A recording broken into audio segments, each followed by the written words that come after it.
जीवन की सच्चाई आपको पता है क्या है?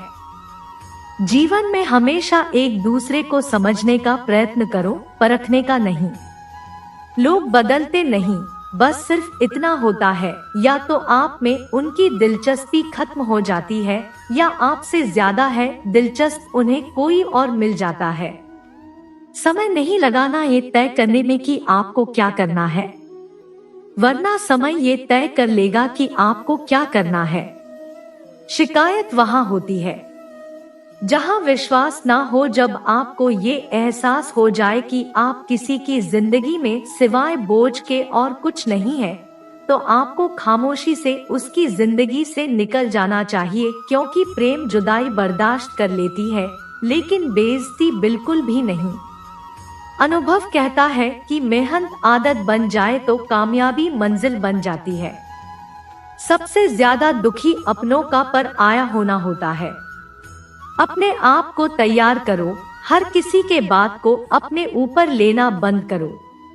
छोटी सोच वाले खुद भी आगे नहीं बढ़ते और साथ वालों को भी आगे नहीं बढ़ने देते, और मेरी दिल की हो तो लोग साइकिल पर भी खुशियां मनाते हैं, नहीं तो कारों से भी लोगों को रोता देख आए।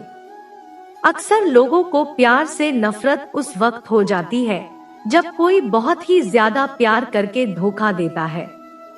अगर कुछ करना है तो भीड़ से हटकर चलो। भीड़ साहस तो देती है पर पहचान झेल लेती है।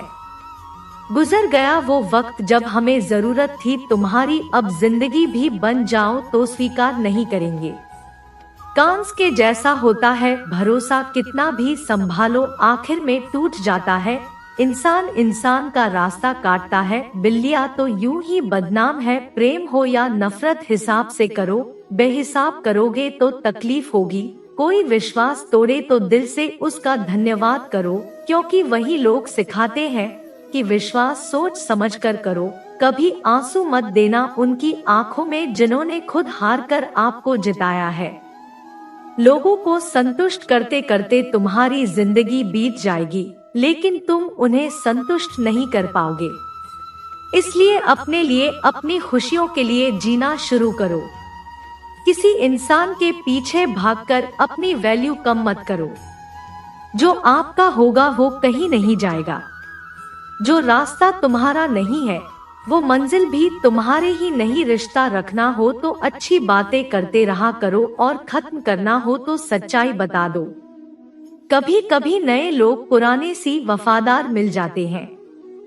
आजकल के इंसान दिल से नहीं, जरूरत से रिश्ता बनाते। लोगों ने कुछ दिया तो सुनाया अभी बहुत कुछ है। ईश्वर 113 ही इधर है जहाँ कभी ताना नहीं मिला।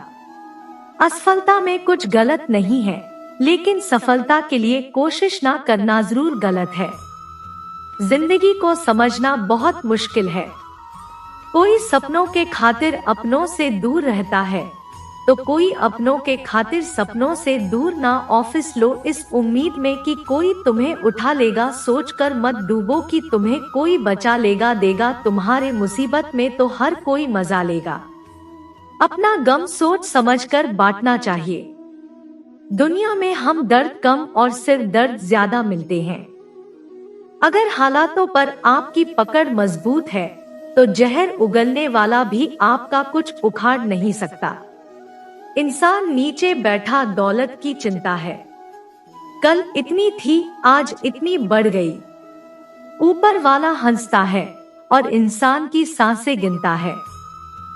कल इतनी थी और आज इतनी हो गई। रिप्लाई ना मिलने पर भी अगर आप मैसेज कर रहे हैं तो समझ लीजिए कि बुद्धि भ्रष्ट हो चुकी है। आपकी सवाल करने वाले तो बहुत मिलते हैं, लेकिन बिना सवाल किए ख्याल रखने वाले नसीब से मिलते हैं। जो आपके शब्दों का मूल्य नहीं समझता उसके सामने मौन रहना ही बेहतर है। जो दिल से उतर गए फिर क्या फर्क पड़ता है कि किधर है कोई। कोई भी सफर कभी खत्म नहीं होता। या तो रास्ता बदल जाता है या फिर वास्ता ही खत्म हो जाता है। दोस्तों, आज मैं आपको भगवान श्री कृष्ण के द्वारा दी गई 5 ऐसी बातों के बारे में बताऊंगा जिससे आपकी जिंदगी और भी आसान हो जाएगी और आपके मन में चल रहे सारे सवाल के उत्तर मिल जाएंगे। श्री कृष्ण कहते लोग क्या कहेंगे, इस बारे में विचार करके ही कार्य करनी चाहिए। ये गीता का सबसे क्रांतिकारी संदेश, क्योंकि आज के मोटिवेशनल स्पीकर कहते हैं कि लोग क्या कहेंगे इसकी परवाह मत करो। लोगों का तो काम है कहना, लेकिन जो दुनिया के सबसे बड़े मोटिवेशनल स्पीकर है, यानी कि स्वयं से कृष्ण जी। महाभारत में अर्जुन कहते हैं कि माधव, ये सब मेरे चाचा ताऊ है, मेरे गुरु हैं, मैं इनको नहीं मार सकता, मैं युद्ध नहीं करूंगा। तो श्री कृष्ण कहते हैं, हे पार्थ, मन की इस दुर्बलता को त्याग दो, नपुंसकता को प्राप्त मत हो, गांडीव उठाओ, युद्ध करो, क्योंकि अगर तुम इस युद्ध को भी में आकर युद्ध नहीं लड़ोगे तो लोग तुम्हें युगों युगों तक और डरपोक कहेंगे। दूसरी किसने यहाँ अर्जुन से कह रहे हैं कि अगर युद्ध नहीं करोगे तो दुनिया तुम्हें कायर कहेगी। इससे आप खुद समझ सकते हैं कि लोग क्या कहेंगे, इस बात की वहाँ करनी चाहिए, क्योंकि अगर किसी को लोगों के गलत कहने का भय नहीं होगा तो वो गलत और अनैतिक काम करने से पहले सोचेगा ही नहीं। तो अगर 1-2 लोग आपको कुछ उल्टा सीधा कहते तो उसकी मत सुनो, लेकिन अगर सभी लोग आपको गलत बोलते तो ये मत कहो कि लोगों का काम है कहना। अपने अंदर झांको और देखो कि आप कहाँ पर गलती कर रहे हैं। श्री कृष्ण दूसरी बात कहते हैं, इंसानियत के सिवा इस दुनिया में कुछ भी नहीं रहता है। इंसान जब पैदा होता है तब वो नंगा आता है, जब वो मरता है तब उसको ऐसे ही जला दिया जाता है, उसके साथ में कुछ भी नहीं जाता। जिंदगी में आपको जो कुछ भी यहाँ आने पर मिला है वह आपके आने से पहले किसी और का था, और जब आप यहाँ से चले जाओगे तो किसी और का हो जाएगा। जो पैसे आपके पास है, जो नाम आज आपके पास है, और जिस पोजीशन पर आप है, उस पोजीशन पर आपसे पहले यहाँ कोई और था। आज भले ही आप, लेकिन कल कोई और आपसे वो छीन लेगा। दोस्तों, यही सृष्टि का नियम है और यह भागवत गीता के सबसे बड़ी सीख है जो हर एक आदमी को समझना चाहिए। तो अगर बदलाव ही इस दुनिया का नियम, तो ऐसी कौन सा चीज है जो हमेशा रहती है? तो कोई ऐसी चीज जरूर होगी जो हमारे मरने के बाद इस दुनिया में रहेगी। वो चीजें इंसानियत। सबसे पहले आप एक अच्छे इंसान बनिए। हर एक मनुष्य उस परमात्मा का अंश है और हम सीधे तौर पर उस परमात्मा से जुड़े हुए हैं। दोस्तों, हमारी आत्मा कभी गलत नहीं हो सकती, पर हम शरीर के सुखों के लिए गलत कर्मों को करने में लग जाते हैं और उनका नतीजा भी गलत होता है। आज हमारे पास जो कुछ भी है, चाहे हमारा प्यार हो, कोई रिश्ता या फिर पैसा या नाम, वो सब हमसे एक ना एक दिन चैन जाएगा या दूर चला जाएगा। यही सृष्टि का नियम है। जो कल किसी और का था आज आपका है, लेकिन जो आज आपका है वो आने वाले दिनों के बाद किसी और का हो जाएगा। इसलिए किसी भी चीज का अहंकार ना करे और हर एक व्यक्ति के साथ आदर के साथ पेश आए। श्री कृष्ण तीसरी बात कहते हैं कि कर्म करो, फल की इच्छा मत करो। मनुष्य कर्मों के बंधन से बंधा हुआ है। हमें एक क्षण भी बिना कर्म किए नहीं रह सकती। जब हम सोते हैं तब भी हमारा मन काम करता है।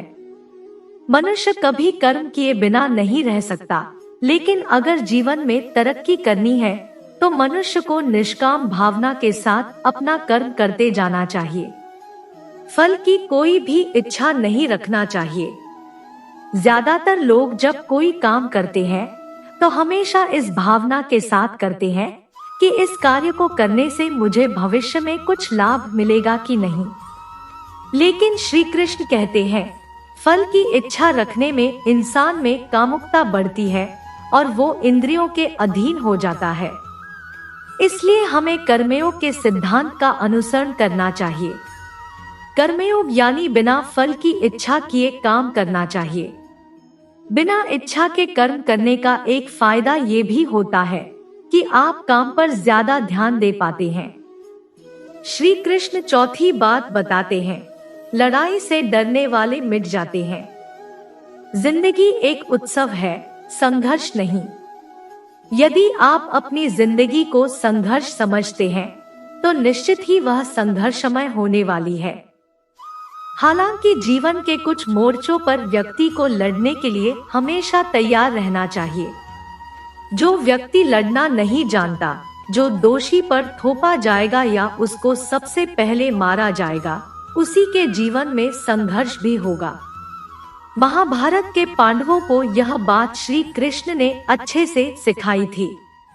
पांडव अपने बंधुओं और भाइयों से लड़ना नहीं चाहते थे, लेकिन श्री कृष्ण ने समझाया, जब किसी मसले का हल शांतिपूर्ण किसी भी तरीके से नहीं होता तो फिर युद्ध ही एकमात्र विकल्प बच जाता है। लोग युद्ध से पीछे हटते हैं, इसलिए अपनी चीज को हासिल करने के लिए कई बार युद्ध करना पड़ता है और अपने अधिकारों के लिए कई बार करना पड़ता है। श्री कृष्ण पांचवी बात कहते हैं, काम, क्रोध और लोभ नरक के 3 द्वार हैं। जब मनुष्य अपने कर्मों के फल का इच्छा रखता है तो उसके मन में काम की उत्पत्ति होती है। ये काम ही मनुष्य का सबसे बड़ा दुश्मन है, क्योंकि यह आग की तरह चलता रहता है। मनुष्य चाहे अपने कामनाओं की पूर्ति का कितना ही प्रयास क्यों ना कर ले, परंतु वो कभी काम को संतुष्ट नहीं कर सकता, और जब कामनाओं की पूर्ति नहीं होती तो क्रोध पैदा होता है, और क्रोध के आवेग में आकर मनुष्य कई गलतियां करता है। जोर से और नीचे ढकेल देती काम की उत्पत्ति का एक कारण लोभ भी है, क्योंकि मनुष्य अगर उतने से संतोष कर ले जितना उसके पास, अगर वो अपनी इच्छाओं को कम कर दे तो अपने शत्रु काम पर विजय पा सकता है। इसलिए सबसे पहले तो जीवन में संतोष रखना चाहिए। सांसारिक सुखों के इच्छा को त्याग दो, क्योंकि उनसे मिलने वाला सुख बहुत ही क्षणिक होता है, जो कभी व्यक्ति को तृप्त नहीं कर पाता। इंद्रियां और मन ही काम का जन्मस्थल है, इसलिए अगर काम रूपी दुश्मन को हराना है तो अपने इंद्रियों को वश में करना सीखो और उन्हें भगवान में लगाव एक समय की बात है। अफ्रीका महाद्वीप में हीरो की कई खानों की खोज हो चुकी थी, जहां से बहुतायत में हीरे प्राप्त हुए थे। वहां के गांव में रहने वाला किसान अक्सर उन लोगों की कहानियां सुना करता था जिन्होंने हीरो की खान खोजकर अच्छे पैसे कमाए और अमीर बन के वो अभी हीरे की खान खोजकर अमीर बनना चाहता था। एक दिन अमीर बनने के सपने को साकार करने के लिए उसने अपना खेत बेच दिया और हीरो की खान की खोज में निकल पड़ा। अफ्रीका के लगभग सभी स्थान जान मारने के बाद भी उसे हीरो का कुछ पता नहीं चला। समय गुजरने के साथ उसका मनोबल गिरने लगा। उसे अपना अमीर बनने का सपना टूटता दिखाई देने लगा। वो इतना हताश हो गया कि उसके जीने की तमन्ना ही समाप्त हो गई और एक दिन उसने नदी में कूदकर अपनी जान दे दी। इस दौरान दूसरा किसान, जिसने पहले किसान से उसका खेत खरीदा था, एक दिन उसे खेत के मध्य बहती छोटी नदी पर गया। उस नदी के पानी में से इंद्रधनुषी प्रकाश फूटता दिखाई पड़ा। उसने ध्यान से देखा तो पाया कि नदी के किनारे एक पत्थर पर सूर्य की किरणें पड़ने से वह चमक रहा था। किसान ने झुककर वो पत्थर उठा लिया। वो खूबसूरत पत्थर था। उसने सोचा ये सजावट के काम आएगा और उसने उसे घर पर ही सजा लिया। कई दिनों तक वह पत्थर उसके घर पर सजा रहा। एक दिन उसके घर एक मित्र आया। जब उसने वो पत्थर देखा तो हैरान रह गया। उसने किसान से पूछा, मित्र तुम इस पत्थर की कीमत जानते हो? किसान ने जवाब दिया, नहीं, मेरे ख्याल से ये हीरा है, शायद अब तक खोजे गए हीरों में सबसे बड़ा हीरा है। किसान के लिए इस बात पर यकीन करना मुश्किल था। उसने अपने मित्र को बताया कि उसे यह पत्थर अपने खेत की नदी के किनारे भी लाए। वहां